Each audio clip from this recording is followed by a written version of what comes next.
और आईपीएल 2026 का फाइनल मुकाबला आज आरसीबी और जीटी में दिखेगी जबरदस्त टक्कर। शानदार फॉर्म में दोनों टीमें, नरेंद्र मोदी स्टेडियम में फाइनल मुकाबला।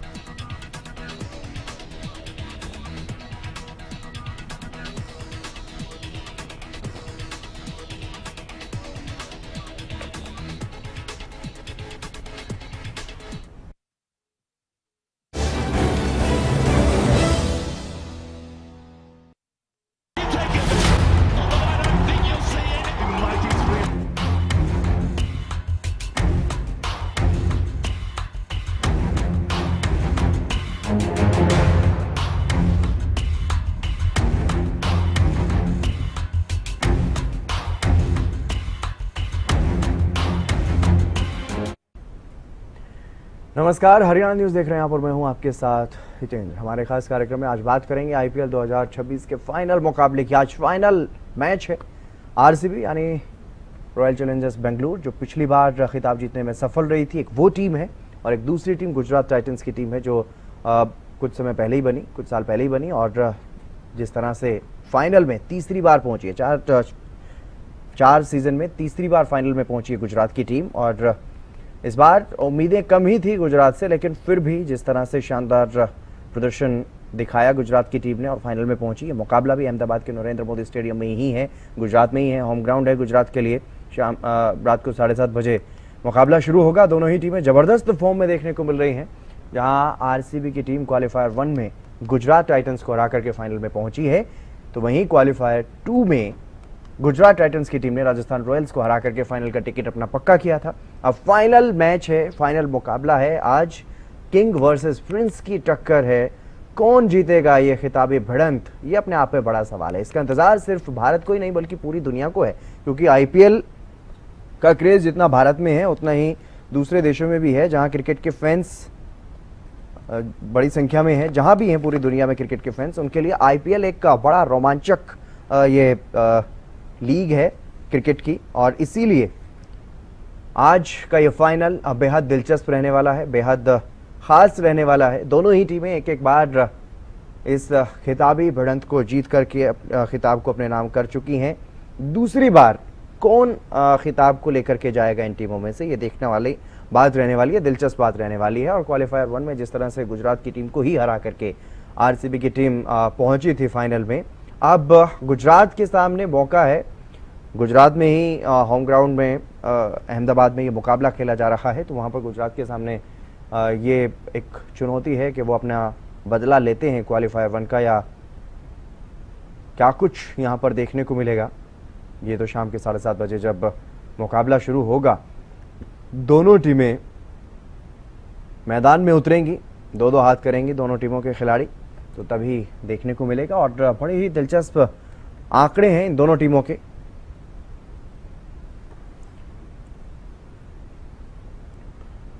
तो शानदार फॉर्म में है दोनों टीमें। और संभावित प्लेइंग 11 की अगर बात करते हैं गुजरात टाइटंस की तरफ से, आप देख सकते हैं शुभमन गिल, साई सुदर्शन, जोस बटलर, वाशिंगटन सुंदर जैसे बड़े खिलाड़ी हैं, और Nishant Sindhu, Jason Holder, Rahul Tewatia, Rashid Khan, Kagiso Rabada, purple cap इन्हीं के पास है, मोहम्मद सिराज, प्रसिद्ध कृष्णा, ये बड़े खिलाड़ी हैं। हेड टू हेड में किसका पलड़ा भारी है ये भी आपको बता देते हैं। हेड टू हेड में रॉयल चैलेंजर्स बेंगलुरु आगे है। आरसीबी और जीटी के बीच कुल 9 मुकाबले खेले गए हैं अभी तक, और उनमें से 5 मुकाबले जो हैं वो आरसीबी ने जीते हैं और 4 गुजरात ने जीते हैं, यानी लगभग बराबर ही है मुकाबला। और जीटी के खिलाफ आरसीबी का सर्वाधिक स्कोर 254 रन है। इस मामले में थोड़ा आगे है आरसीबी, इसी सीजन में ये रन बनाए। और गुजरात की तरफ से 205 का सर्वाधिक स्कोर है आरसीबी के सामने, यानी 200 के आसपास अगर स्कोर रहता है तो मुकाबला बेहद दिलचस्प रहेगा। बात करते हैं आरसीबी की प्लेइंग 11 की। रजत पाटीदार कप्तान होंगे, विराट कोहली, देवदत्त पडिक्कल ये सामने आते हुए नजर आएंगे, खिलाड़ी खेलते हुए नजर आएंगे।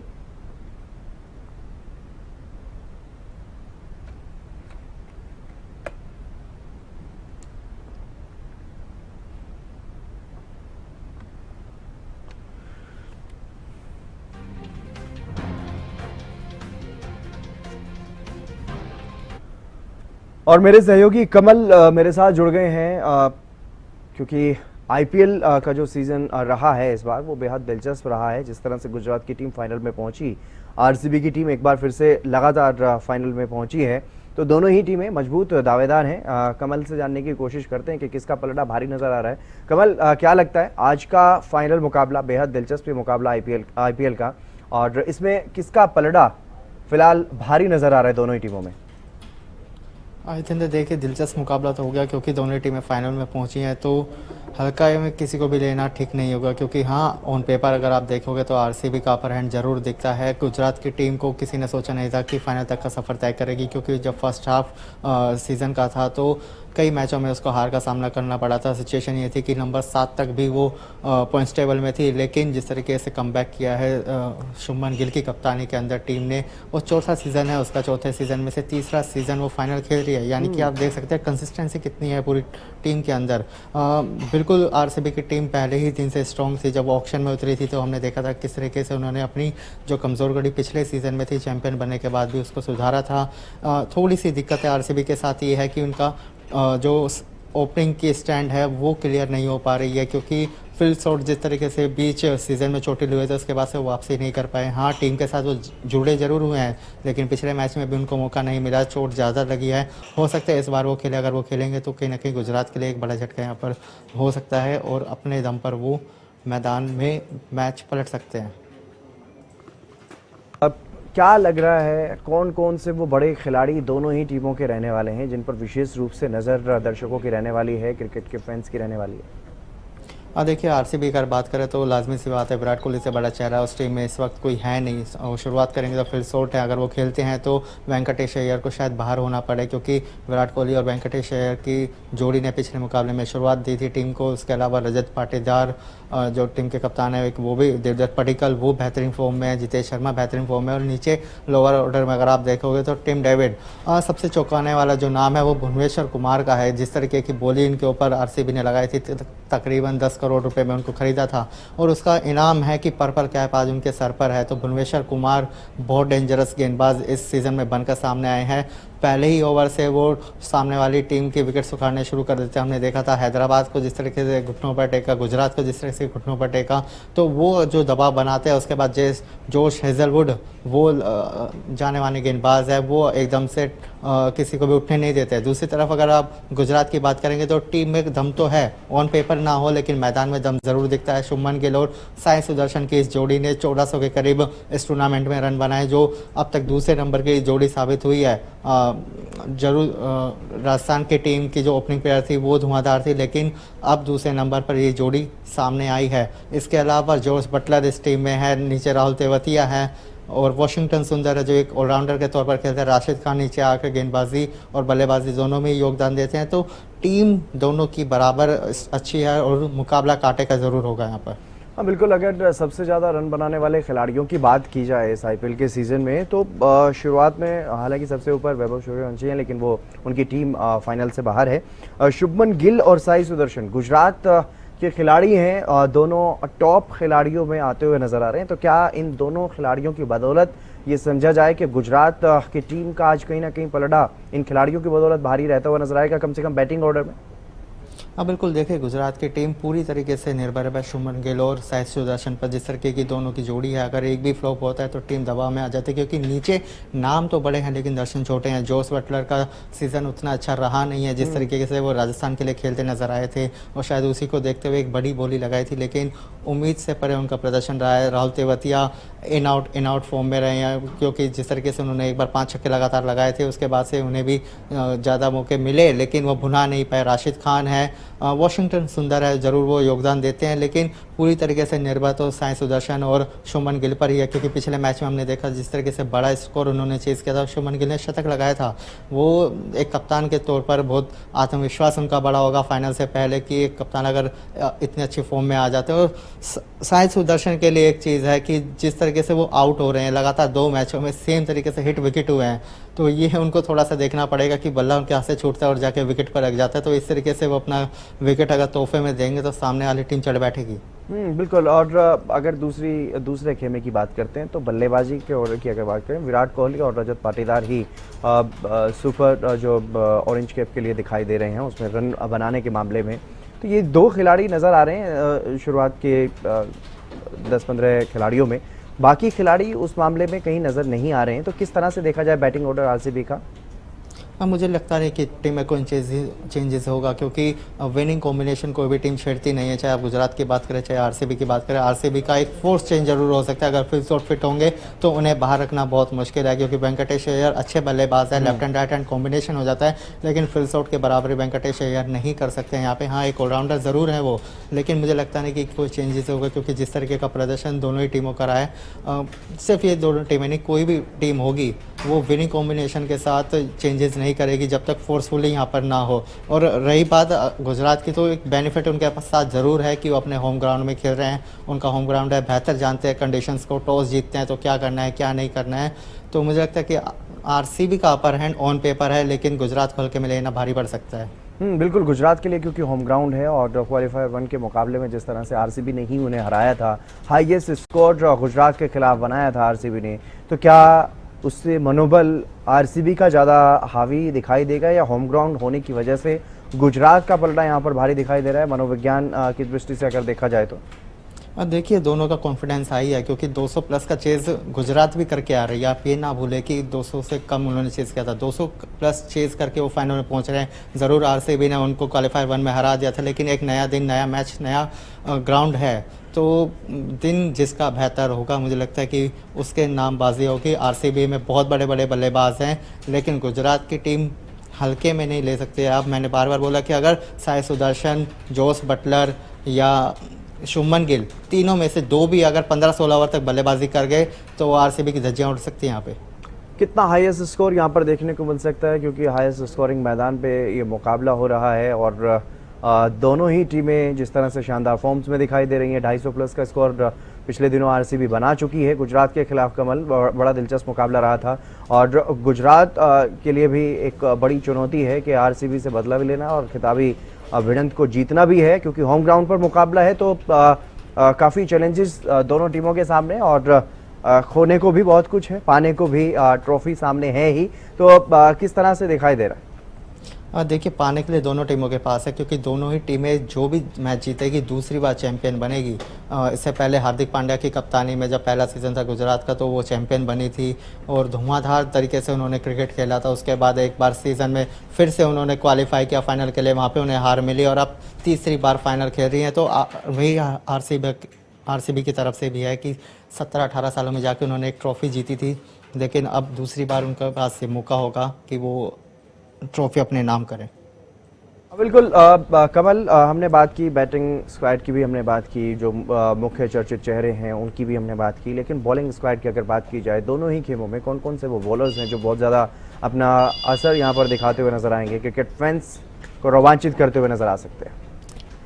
बिल्कुल हितेंद्र, अब गेंदबाजी के बारे में शशि आपको बताएंगे, ये हमारे साथ जुड़ चुके हैं। ये ज़्यादा बेहतर आरसीबी को फॉलो करते हैं, गुजरात को फॉलो करते हैं, एक एक मैच इन्होंने फॉलो किया है।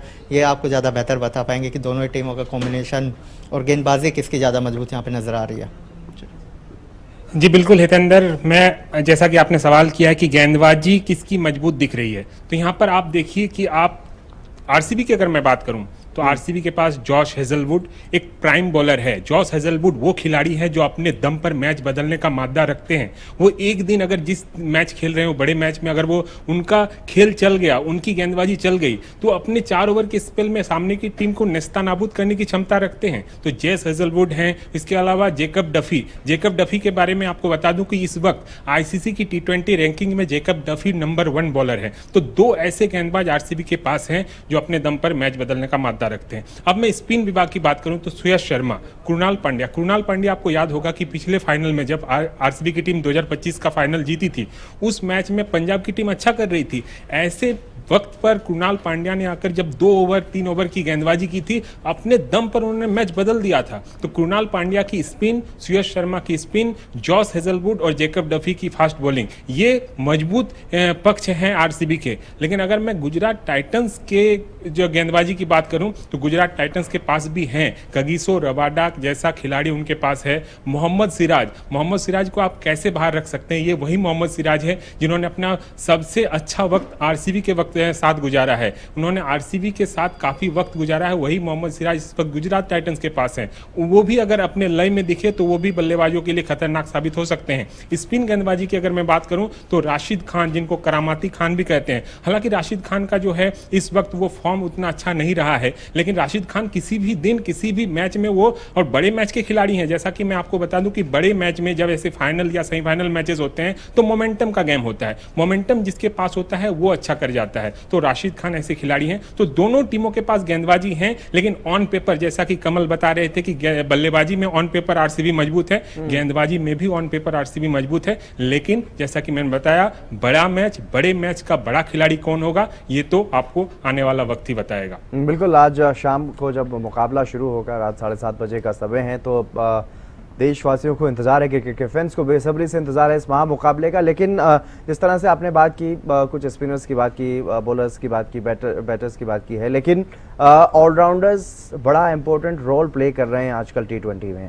ऑलराउंडर्स वो कौन से चेहरे हैं? कृणाल पांड्या का बिल्कुल सही जिक्र आपने किया, उनकी बॉलिंग बहुत शानदार, फील्डिंग और बैटिंग भी बहुत अच्छी करते हैं, लेकिन उनके अलावा और कौन कौन से ऐसे ऑलराउंडर्स हैं जो दर्शकों को रोमांचित करते हुए नजर आ सकते हैं?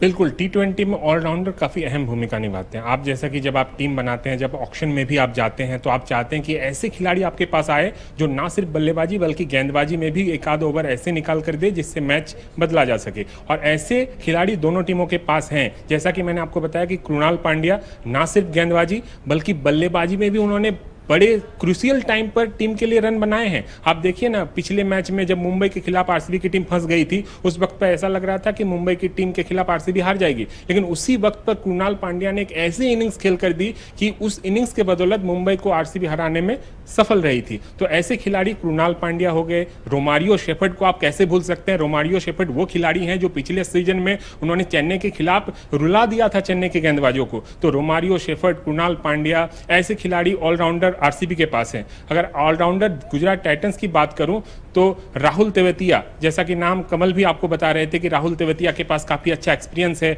आपको याद होगा जब आबू धाबी और दुबई में आईपीएल खेला जा रहा था तो पंजाब के खिलाफ उन्होंने एक ओवर में 5 छक्के लगाए थे। गेंदबाजी तो वो करते ही हैं, कई सारे क्रूशियल ओवर निकाल कर देते हैं। और ऑलराउंडर में राशिद खान को भी मानता हूं, इसलिए मानता हूं कि गेंदबाजी तो वो करते हैं, लेकिन जब जब उनको बल्लेबाजी का मौका मिला उन्होंने कम गेंदों पर बहुत ज्यादा रन बनाकर टीम को दिए हैं। तो राशिद खान जैसे खिलाड़ी, राहुल तेवतिया जैसे खिलाड़ी, रोमारियो शेफर्ड जैसे खिलाड़ी, और आरसीबी के और मैं बात करूं कृणाल पांड्या जैसे खिलाड़ी, इन ऑलराउंडर्स पर नजर होगी। और ऑलराउंडर्स काफी अहम होते हैं, जैसा कि आपने बताया। T20 मैच में अगर आपके पास 2-3 अच्छे ऑलराउंडर हैं तो फिर आपके लिए मैच बन जाती है, ऐसा हमने कई बार देखा है। बिल्कुल, ऑलराउंडर तो अहम भूमिका निभाते ही हैं शशि, लेकिन इम्पैक्ट प्लेयर्स का भी एक अलग इम्पैक्ट देखने को मिलता है। क्या लगता है दोनों ही टीमों की तरफ से कौन कौन से खिलाड़ी का इस्तेमाल इम्पैक्ट प्लेयर के रूप में किया जा सकता है? बिल्कुल, आईपीएल जब जब आता है तो आईपीएल अपने साथ रोमांच लेकर आता है, और रोमांच के साथ साथ इंपैक्ट प्लेयर, एक ऐसा नियम जो सिर्फ आईपीएल में ही आपको देखने को मिलता है। इंटरनेशनल क्रिकेट में आपको इंपैक्ट प्लेयर का नियम देखने को नहीं मिलता। इस नियम को लेकर कई विवाद भी रहे, कई खिलाड़ियों का, जैसे कि आईपीएल के कई सारे कप्तान है, उनका मानना है कि इंपैक्ट प्लेयर नियम को खत्म कर देना चाहिए, लेकिन अभी भी आईपीएल में इंपैक्ट प्लेयर नियम है। और ये एक ऐसा नियम है जिसके तहत आप मैच का पासा पलट सकते हैं अगर आपने सही कॉल ले लिया तो। अब आप, जैसा कि आप आज के मैच में पूछ रहे हैं कि कौन होगा इंपैक्ट प्लेयर, तो आप जब टॉस पर जाते हैं तो निश्चित तौर पर आप 2 खिलाड़ी ऐसे लेकर जाते हैं कि अगर हमारी पहले बल्लेबाजी आती है तो ये इंपैक्ट प्लेयर होगा, अगर पहले गेंदबाजी आती है तो ये इंपैक्ट प्लेयर होगा। तो मैं अगर दोनों टीमों की बात करूं तो सबसे पहले आरसीबी की मैं बात करता हूं। अगर आरसीबी की टीम पहले बल्लेबाजी करती है तो आप देवदत्त पडिक्कल जैसे खिलाड़ी या फिर आप कृणाल पांड्या जैसे खिलाड़ी को इंपैक्ट प्लेयर के तौर पर देख सकते हैं। लेकिन विराट कोहली भी कभी कभी इंपैक्ट प्लेयर के तौर पर तब रहे हैं जब उनको चोट लगी थी, लेकिन विराट कोहली चाहते हैं कि वो इंपैक्ट प्लेयर के तौर पर नहीं, वो 20 ओवर बैटिंग के साथ साथ वो फील्डिंग में भी करके दें, क्योंकि विराट कोहली एक गन खिलाड़ी हैं। तो मुझे लगता है कि देवदत्त पडिक्कल, अगर आरसीबी की टीम पहले बल्लेबाजी करती है तो देवदत्त पडिक्कल इंपैक्ट खिलाड़ी हो सकते हैं, लेकिन अगर पहले गेंदबाजी करती है तो सुयश शर्मा या रसिक डार सलाम ये इंपैक्ट खिलाड़ी के तौर पर आरसीबी की ओर से देखे जा सकते हैं। अगर मैं गुजरात टाइटंस की बात करूं तो गुजरात टाइटंस में आपने साई सुदर्शन को भी देखा होगा कि वो इंपैक्ट प्लेयर बनते हैं अगर पहले बल्लेबाजी नहीं आती है गुजरात की। तो अगर गेंदबाजी आती है तो मोहम्मद सिराज जैसे खिलाड़ी या फिर प्रसिद्ध जैसे कृष्णा जैसे खिलाड़ी को इंपैक्ट प्लेयर के तौर पर बाद में गुजरात इस्तेमाल कर सकती है। दोनों टीमों की अगर हेड टू हेड प्लेइंग की बात करें तो दोनों ही टीमों में जो भी टॉस जीतता है वो बॉलिंग का फैसला अगर करते हैं तो वो ज़्यादा फायदेमंद साबित होता है। तो उस लिहाज से क्या माना जाए, अगर टॉस कोई भी अगर टीम जीती है तो क्या वो बल्लेबाजी करना पसंद करेगी या फिर गेंदबाजी करना पहले पसंद करेगी? देखिए आईपीएल का जो ट्रेंड रहा है, ट्रेंड के हिसाब से तो आपने देखा होगा कि जो भी कप्तान टॉस जीतते हैं पहले गेंदबाजी करना चाहते हैं, लेकिन जब बड़े मैच में आप जाते हैं तो आप चाहते हैं कि बोर्ड में आपके रन लग जाए। आप पिछले आईपीएल को, फाइनल को याद कीजिए, जब आईपीएल में आरसीबी की टीम ने पहले बल्लेबाजी की थी, बाद में ऐसा वक्त आ गया था जब पंजाब की टीम जीतती हुई नजर आ रही थी, लेकिन बाद में पैनिक कर गई थी। तो निश्चित तौर पर टॉस जीतकर इस ऐसे बड़े मैचेस में कप्तान पहले बल्लेबाजी करना पसंद करते हैं। और चूंकि ये अहमदाबाद का विकेट आपने देखा होगा कि काफी बड़ा ग्राउंड है, बड़े स्कोर भी बनते हैं, तो ऐसे में बड़े मैचेस में कप्तान टॉस जीतकर पहले बल्लेबाजी करना ही प्रेफर करेगी। और आज के मैच और कंडीशन को अगर देखा जाए तो निश्चित तौर पर जो भी कप्तान टॉस जीतेंगे उनको पहले बल्लेबाजी करना ही ज्यादा पसंद होगा, ऐसा मेरा मन कहता है। लेकिन अब कप्तान भी अपनी रणनीति बनाएंगे कोच के साथ मिलकर। जैसा कि आप जानते हैं कि दोनों टीमों के पास दो धुरंधर कोच है। दो धुरंधर कोच की मैं बात इसलिए कर रहा हूं कि एंडी फ्लावर जो आरसीबी के कोच हैं, वो पिछले सीजन ही आरसीबी के साथ जुड़े और पहले सीजन में ही उन्होंने ट्रॉफी दिलवा दी। इसके अलावा वो इसके पहले लखनऊ सुपर जायंट्स के साथ जुड़े थे, उस वक्त भी वो टीम को प्लेऑफ में पहुंचा रहे थे। इसके अलावा अगर गुजरात टाइटंस की बात करूं तो आशीष नेहरा को कौन ही भूल सकता है। आशीष नेहरा एक फुटबॉल कोच की भांति नजर आते हैं, हर वक्त मैदान में एक्टिव नजर आते हैं। जब भी टीम थोड़ा सा डाउन रहती है वो तुरंत बाउंड्री लाइन के सामने आ जाते हैं, अपने कप्तान को समझाते हैं। तो दोनों टीमों के कोच और कप्तान तय करेंगे कि टॉस जीतकर करना क्या है। लेकिन मेरा मानना है कि जब आप बड़े मैच में जाते हैं तो सबसे पहले आप बैटिंग करके अपने बोर्ड पर रन लगाना चाहते हैं, तो दोनों टीमों के कप्तान अगर आज टॉस जीतेंगे तो पहले बैटिंग करना चाहेंगे, ऐसा मेरा मानना है। ठीक है, बहुत शुक्रिया तमाम जानकारी साझा करने के लिए शशि। तो आईपीएल का आज महामुकाबला है, आईपीएल का आज फाइनल मुकाबला है, संभावित प्लेइंग 11, और हमने पूरा एक तरह से एनालाइज करने की कोशिश की है कि किसका पलड़ा यहाँ पर भारी होता हुआ नजर आ रहा है। लेकिन एक तरफ रजत पाटीदार हैं, दूसरी तरफ शुभमन गिल की पूरी टीम है। कौन इस खिताबी मुकाबले को अपने नाम करेगा ये तो वक्त ही बताएगा। लेकिन आज शाम को 7:30 बजे फाइनल मुकाबला अहमदाबाद के नरेंद्र मोदी स्टेडियम में खेला जाना है। फिलहाल इस बुलेटिन में बस इतना ही। नमस्कार।